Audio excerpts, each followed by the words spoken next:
አንደኛ ጥበብ አትዋሽም፣ ጥበብ አትታበይም፣ ጥበብ የትክክለኛው የህሊና ውጤት ነች። በጥበብ እነ ማርያም አኬባ ታግለውባታል፣ ውጤትም አምጥተውባታል። በጥበብ እነ ሐዲስ ዓለማየሁ በጥበብ ወደ ሀገራችን ስመጣ እነ ቴዲ አፍሮ በጥበብ እነ አቤ ጉበኛ ተቀኝተውበታል፣ ጽፈውበታል፣ ዘፍነውበታል፣ ለህዝብ ድምጽ ሆነውበታል። በጥበብ ደግሞ እነ ሰራዊት ፍቅሬ በጥበብ ደግሞ እነ ሸዋፈራው ደሳለኝ ዘርፈውበታል፣ አጭበርብረውበታል፣ ከብረውበታል። ኢትዮጵያ ውስጥ ያለው ጥበብ መንግስታዊ ጥበብ እንጂ ተፈጥሯዊ ጥበብ አይደለም። ኢትዮጵያ ውስጥ ያለው ጥበብ ፖለቲካዊ ጥበብ ነው። ኢትዮጵያ ውስጥ ያለው ጥበብ የባርነት ጥበብ ነው። ኢትዮጵያ ውስጥ ያለው ጥበብ የከርስ የጨጓራ ጥበብ ነው። የአእምሮ የነጻነት የህሊና ድምጽ ውጤት አይደለም። ኢትዮጵያ ውስጥ ያለው ጥበብ ኢትዮጵያ ውስጥ ያለው ጥበብ እደግመዋለሁ፣ የከርስ የፖለቲካ የሴራ የባርነት የግርድና ጥበብ ነው። እና እነዚህ የጥበብ ሰዎች አሁንም ደግመዋለሁ የት ነው የሚኖሩት? የምር ግን አዲስ አበባ ውስጥ ነው የሚኖሩት? ድምጻቸው ተቀርጾ በሚዲያ እንደሚተላለፍ ህዝብ እንደሚያየው እንደሚሰማቸው እንደሚታዘባቸው በሎም እንደሚያነውራቸው ገብቷቸዋል። አሁንም እናገራለሁ፣ ሲታመሙ ህዝብ ላይ ነው የሚመጣው የሚያላዝኑት። ሲታመሙ የሚያሳክማቸው ህዝብ ነው የሚሉትም እኛ የህዝብ ልጆች ነን ነው። አሁን ግን የህዝብ ጠላቶች፣ የህዝብ ደመኞች፣ የህዝብ ነቀርሳዎች ናቸው። አሁን እኔ ስለ አማራ ይጩሁ እያልኩ አይደለም። ስለ አማራ ባለመጮኋቸው ዋጋ እንደሚከፍሉ እርግጠኛ ሆኜ እናገራለሁ። እንዴት ዋጋ እናስከፍላችኋለን? ጓሄድ እናያለን። በደንብ አድርገን ዋጋ እንድትከፍል ማድረግ ስለምንችል በደንብ አድርገን ስለምንችል ነገር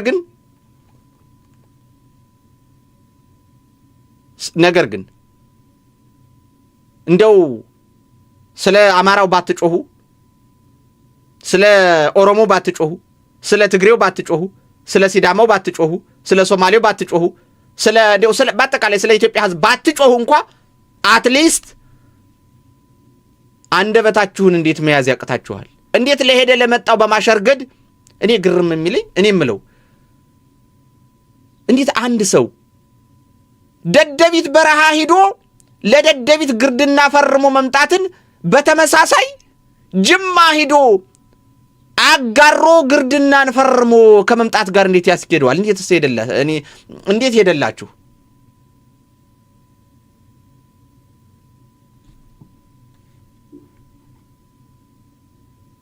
እኔ ግራ ግብት ያለኝ ይሄ ነው። እና በአጠቃላይ የኢትዮጵያ ህዝብ እንደ ህዝብ የኪነ ጥበብ ሰው የሚባል እንደሌለ ለምኖ ተሳዳቢ በኪነ ጥበብ ሰውነት ስም ተሰይሞ እንደሚኖር የኢትዮጵያ ህዝብ ቢያውቅ ጥሩ ነው ማለት ፈልጋለሁ። ለኢትዮጵያ ህዝብ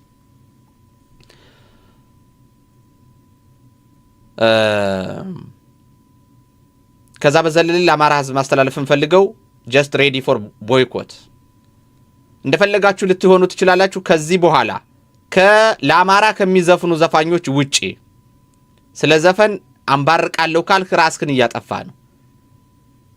በቃ ውሸታም ነህ። አማራ አይደለህም። አይቆጭህም፣ አያምህም።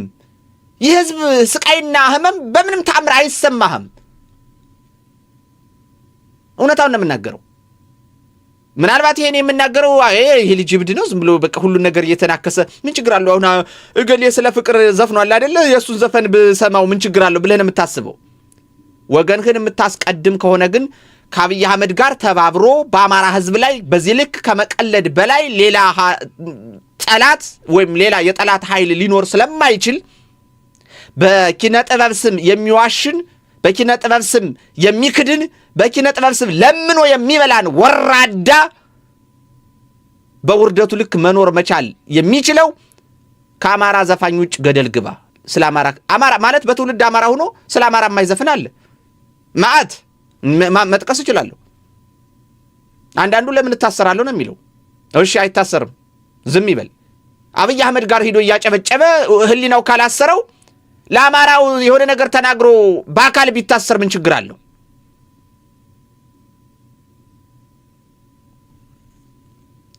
እና አርቲስት ዮርዳኖስ አለሙ ታስረው አይናቸው ጉዳት እስከሚያስተናግድ ድረስ ለአማራነታቸው ለአማራ ህዝብም ለራሳቸው ለአማራነታቸው ዋጋ እየከፈሉ ያሉት እነሱ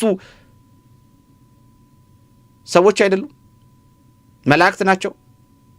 እነሱ እንደነሱ አርቲስቶች አይደሉም ወይስ የተለየ ናቸው? የነሱ አርቲስትነት የተለየ ነው።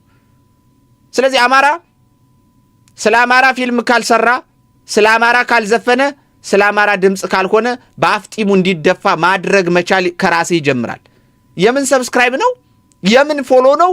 የምን ማጨብጨብ ነው? እንኳን መታመም ከፈለገ ለምን ቤንዚን ተርከፍክፎ አይቃጠልም? ስለ የትኛው አርቲስት ነው አማራ ከዚህ በኋላ መጨነቅ ያለበት? በግልጽ ነው የምናገረው። ለአማራ ድምጽ ያልሆነች ፊልም ሰሪም ሆነች ሆነ ዘፋኝም ሆነች ዘፋኝም ሆነ በየትኛውም የኪነ ጥበብ መስክ መጽሐፍ ጻፊም ሆነ ምን በአፍጢሙ መደፋት ይችላል። ከዚህ በኋላ በአፍጢሙ መደፋት ይችላል። ስለ አማራ ምንም ነገር ያልሰራ እንደው ስለ አማራ ህዝብ ድምጽ መሆን እንኳን ተውት አይሁን፣ ስለ አማራ ባህል እንኳን ባህሉን ለማሳደግ ምንም አይነት አክት ምንም አይነት እንቅስቃሴ የማያደርግ አርቲስት በአፍጢሙ መደፋት ይችላል። ይሄን ካላደረክ አማራ ልታሸንፍ አትችልም። ለምን? ከአማራ ገቢ ይሰበስባሉ፣ ከአማራ ሳንቲም ይሰበስባሉ። ለአማራው ደግሞ ምንም ነገር ደንታ ከሌላቸው ዋጋ እንዲከፍሉ ማድረግ ሳንቲምህን አለመስጠትና አማራን ማጣት ምን ያክል ዋጋ እንደሚያስከፍል እንዲያውቁ ማድረግ ከእያንዳንዱ አማራ ተግባራዊነት ይጠበቃል ማለት ነው። እያንዳንዱ አማራ ይህንን ነገር ተግባራዊ ማድረግ መቻል አለበት።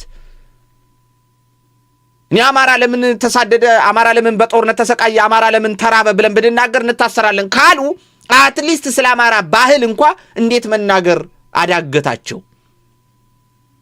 ሲሆን አማራ ናቸው። የትግራይ አርቲስቶችን ይዋቸው እስኪ ለትግራይ ህዝብ እንዴት ድምጽ እንደሆኑ። እንደው ሌላው ተውትና ሰላም ተስፋዬን አታዩዋትም? አንድ ደግሞ ማን ነበረች የምትባል አይሆን ወደ ውጭ ወጣለች። አንድ ዘፋኝ ቃልቃላ ዘፋኝ ነበረች። አማራን በጅምላ ተሳድባ ወጣ ሄደችው። ማን አብርሃም የሚባል እንደውም ተማርኮ የተለቀቀው ታስሮ ነበር መሰለኝ የለቀቁት። አብርሃም ገብረመድህን ነው ምናምን የሚባል ጫካ ድረስ ወርደው ስንት የፊልም ባለሙያዎች፣ ስንት ዘፋኞች፣ ስንት የትግራይ ተወላጆች ናቸው ለዛውም ቲፒኤልኤፍ በጥጋቧ ለከፈተችው ጦርነት የአማራን ህዝብ በጅምላ ለጨፈጨፈችበት አማራን 50 ዓመት ወደ ኋላ በኢኮኖሚ ለመለሰችበት ጦርነት ስንቶቹ ናቸው በረሃ ወርደው አብረው ሲያዋጉ ድምጽ ሲሆኑ የምታዩዋቸው? ዛሬም ድረስ የአማራው ከርሳምስ ገብቶ እንደ ጤፍ እርግጠኛ ነኝ ይሄ ሰውዬ አዲስ አበባ ተወልዶ ቢያድግም አማራ ነው። ምናልባት የእስክንድር ጎረቤት ሊሆን ይችላል። በነገራችን ላይ የእስክንድር ጎረቤት ሳይሆን አይቀርም። እና አማራው ለነዚህ አካላት ዋጋ ማስከፈል መጀመር አለበት። የምን የታመመ አርቲስት፣ የምን የደሃ የሆነ አርቲስት ጎዳና ወጣ፣ ቤቱ ፈረሰ፣ ስለ አማራ ደንታ ከሌለው አንተም ደንታ ሊኖርህ አይገባም። ባናቱ መተከል ይችላል። በቃ ባጭሩ አለቀ። አለበለዚያ እዚህ አትልመጥመጥ። አማራ አይደለህም ማለት ነው። ኦር አልገባህም፣ አስመሳይ ነው፣ ውሸታም ነህ፣ አንተም ከነሱ አትሻልም ማለት ነው። እንደዛ ከሆነ የኦሮሞ አርቲስቶች እንዲህ ምን እያሉ ነው? ገና አማራ አዲስ አበባ ውስጥ ገብቶ አብይ አህመድን ይነካብናል ብለው እኮ ነው በኦሮምኛ ባለፈው ዓመት ላይ ያንን የጅምላ ፍጅት የሚቀሰቅስ ዘፈን ነው የለቀቁት። ዳኛው አለ ስለ ፋኖ አድንቆ ለምን ዘፈነ ብለው እኮ ነው ዳኛው አለ ላይ ያን ያክል የዘመቻ ውርጅብኝ ወረዱበት። አማራው መቼ ነው ታዲያ በራሱ አርቲስት ነን በሚሉ ሰዎች ላይ ተግሳጽ ማድረግ የሚችለው? ሌላውን ተውትና ይሄ ነገር መስተካከል አለበት።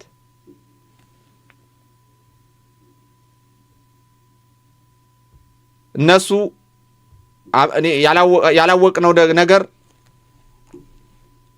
በዚህ በኩል ሰላማዊ ትግል ታጋይ ናቸው ጠላቶቻችን፣ በዚህ በኩል ጦርነትን የሚያደርግ አንጃ አላቸው፣ በዚህ በኩል ስልጣን ላይ የተቀመጡ ካድሬዎች አሏቸው ባለስልጣናት።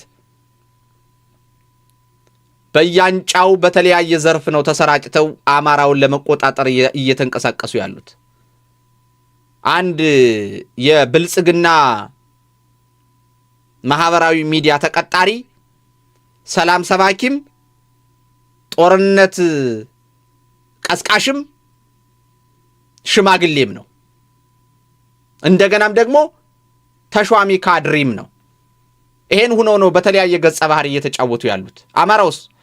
አማራውማ በቃ ከራስ ወንድም ጋር ሲራገጥ እንደ ጠገበች አህያ እርስ በርስ ሲራገጥ ከገዛ ወንድሙ ጋር ብቻ ለመግለጽ ይከብዳል። እዚህ ላይ ብተው ይሻላል። ወደ መጨረሻው መረጃ ይልለፍ። ወደ መጨረሻው መረጃ ይሳልፍ እንደው ባጭሩ ገልጬንም አልፈው ይሄንን እንግሊዝኛ ጽሁፍ አንብቡት። ይሄ እንግዲህ የትራምፕ ጽሁፍ ነው። በቢጫ ከደመቀው ጀምሬ ላንብበው። I want to get a Nobel Peace Prize for keeping peace between Egypt and Ethiopia. ከዛ በቅንፍ እንግዲህ የምታዩት ነው። A massive Ethiopian built dam stupidly financed by the United States of America substantially reduced the water flowing into the Nile River ይላል and want to get a Nobel Peace Prize for doing for this job ነው የሚለው። እንግዲህ ለዚህ ላደረገው ነገር የሰላም ሽልማት የኖቤል ሽልማት አልተሸለምኩበትም። ግብጽና ኢትዮጵያ በሚለው እንግዲህ በግርድፉ ግብጽና ኢትዮጵያ በአባይ ግድብ አማካኝነት ሊያደርጉት የነበረውን ጦርነቱ እንዳይካሄድ በማድረጌ ኖቤል አልተሸለምኩበትም ነው ያለው። ሌሎችንም ጠቅሷል። የኢንዲያንና የጎረቤቷን የፓኪስታንን ጦርነት በማስቆሜ የኖቤል ሽልማት አልተሸለምኩም ምናምን እያለ ይጠቅሳል።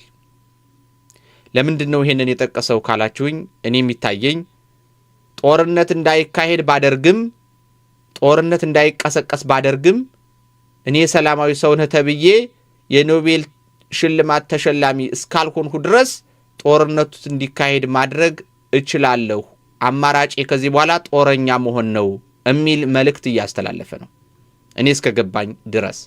ይሄ ደግሞ ምን ይፈጠራል? የግል እይታዬን ላስቀምጥ። ነገ ከነገ በስቲያ ጀምሮ ትራምፕ ኢትዮጵያን ደፈረ፣ ትራምፕ ኢትዮጵያ የገነባችውን ግድብ አሜሪካን የገነባችው በማለት በአሜሪካ ገንዘብ ነው የተገነባ በማለት ኤዮ ኢትዮጵያን ዘለፈ በማለት ከዚህ ቀደም ልክ ግብጽ ግድቡን ልትመታው ትችላለች ብሎ ተናግሯል በሚል ዘመቻ እንደተከፈተው ሁሉ አሁን ዘመቻ ይጀመራል። ምን ለማድረግ ካላችሁኝ አማራውን ለመሰብሰብ። ለምን ካላችሁኝ በዚህ 2 ቀን ውስጥ የአፍሪካ ጉዳዮች የምስራቅ አፍሪካ ልዩ ኃላፊነት የተሰጠው ጀነራል የአፍሪካ ጉዳዮች ጀነራል ኢትዮጵያ ውስጥ ገብቶ ከአብይ አህመድ ጋር ከኢታማዦር ሹም ተብዬው 10 አለቃ አስታጥቄ ጋር አብረው ሲወያዩ ሰንብተው እንግዲህ 10 አለቃ አስታጥቄ ወጥቶ እንደነገረን በቀይ ባህር ላይ ከአሜሪካ ጋር ለመስራት ተስማምተናል ነው ያለው። ምን ማለት ነው? በቻይንኛው ለሚቀጥለውን የምናደርገውን ጦርነት አሜሪካ አለችበት፣ ታግዘናለች፣ አሜሪካ ትደግፈናለች የሚል መልእክት አለው። የብርሃኑ ጁላን ንግግር ፈርስት ሃንድ ኢንፎርሜሽን አድርጌ ወስጄ በግሌ የመጀመሪያ መረጃ ምንጭ አድርጌ ወስጄ አሁን ተመልከቱት። አሜሪካ አብይ አህመድን እያገዘች እንግዲህ ኤርትራ ላይ ጦርነት ልትከፍት ነው። አሜሪካ አብይ አህመድን እያገዘች ጦርነት ስትከፍት ሁለት ነገር ያስፈልጋታል።